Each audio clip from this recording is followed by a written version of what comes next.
السلام علیکم ورحمۃ اللہ وبرکاتہ۔ الحمد للہ رب العالمین والصلاة والسلام علی نبینا محمد وعلی آلہ وصحبہ اجمعین، اما بعد۔ قال اللہ سبحانہ وتعالی اعوذ باللہ من الشیطان الرجیم، بسم اللہ الرحمن الرحیم۔ وَأَطِيعُوا اللَّهَ وَالرَّسُولَ لَعَلَّكُمْ تُرْحَمُونَ۔ وقال النبی صلی اللہ علیہ وسلم من اطاعنی دخل الجنہ ومن عصانی فقد ابا۔ معزز سامعین کرام، پیارے مسلمان بھائیوں، عزیزوں، دوستوں، بزرگوں اور ہماری مائیں اور بہنیں، ہر طرح کی تعریف اللہ رب العزت کے لیے ہو، ہر طرح کی حمد و ثنا، ہر طرح کی بڑائی اس اللہ وحدہ لا شریک کے لیے ہو جو ہمارا مالک ہے، ہمارا رازق ہے، ہمارا معبود ہے۔ ہم اس کو اکیلا مانتے اور جانتے ہیں اور اس کے ساتھ کسی اور کو شریک نہیں ٹھہراتے۔ اس کے بعد درود و سلام نازل ہوں ہمارے آخری نبی جناب محمد رسول اللہ صلی اللہ علیہ وسلم پر، جو ہمارے آخری نبی ہیں، جن کا کلمہ ہم نے پڑھا ہے، جن کی اتباع کرنے کا ہم نے دم بھرا ہے۔ اللہ سے دعا ہے اللہ رب العزت ہمیں اپنی حمد و ثنا اور اپنے نبی صلی اللہ علیہ وسلم کی اطاعت کرنے اور آپ کے حقوق کو ادا کرنے کی توفیق عطا فرمائے۔ مسلمان بھائیوں اور ہماری مائیں اور بہنیں، اللہ رب العزت نے اپنے نبی صلی اللہ علیہ وسلم کی اتباع کو اپنی اتباع کے ساتھ جوڑا ہے اور اسے لازم قرار دیا ہے۔ ابھی میں نے آپ لوگوں کے سامنے ایک آیت کریمہ پڑھی ہے، اللہ کا فرمان ہے وَأَطِيعُوا اللَّهَ وَالرَّسُولَ لَعَلَّكُمْ تُرْحَمُونَ۔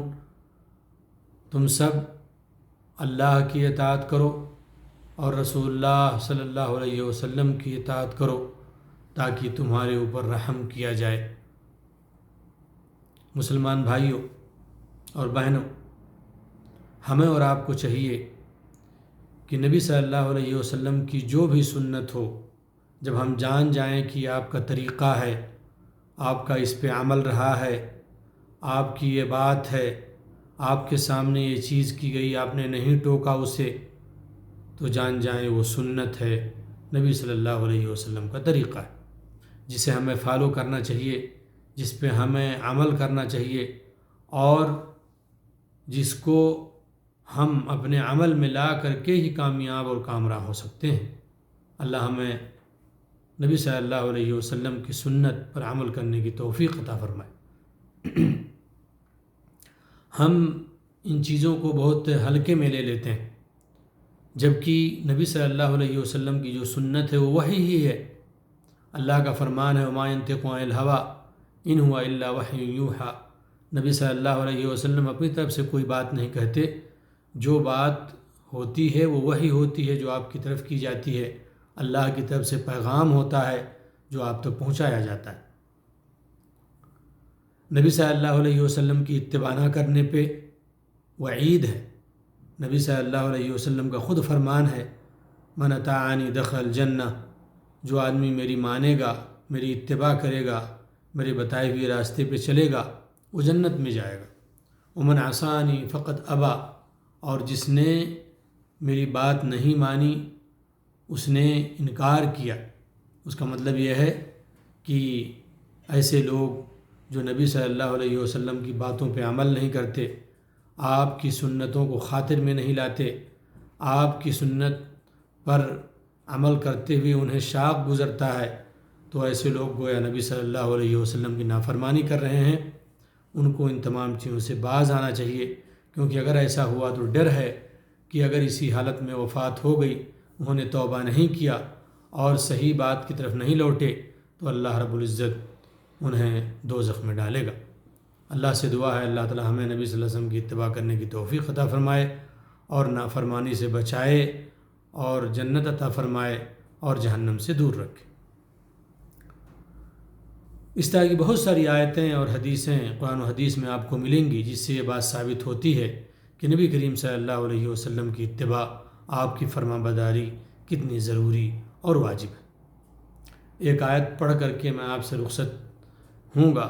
وہ آیت یہ ہے، اللہ تعالیٰ کا فرمان ہے، فَلَا وَرَبِّكَ لَا يُؤْمِنُونَ حَتَّى يُحَكِّمُوكَ فِي مَا شَجَرَ بَيْنَهُمْ ثُمَّ لَا يَجِدُوا فِي أَنفُسِهِمْ حَرَجًا مِّمَّا قَضَيْتَ وَيُسَلِّمُوا تَسْلِيمًا۔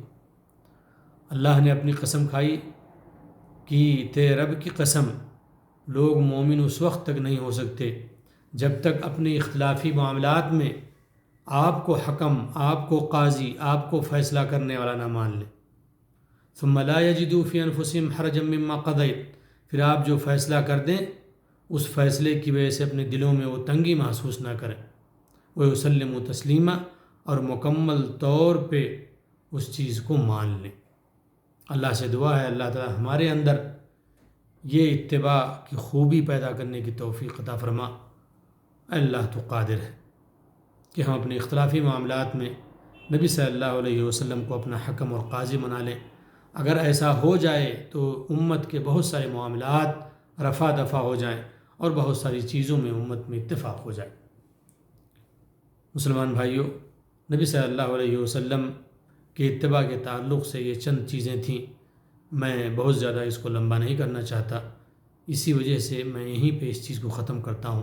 اللہ سے دعا ہے اللہ تعالی ہمیں اپنی باتوں پہ عمل کرنے کی توفیق عطا فرمائے، اور ایسے ہی نبی صلی اللہ علیہ وسلم کی حدیث اور سنت پر عمل کرنے کی توفیق عطا فرمائے۔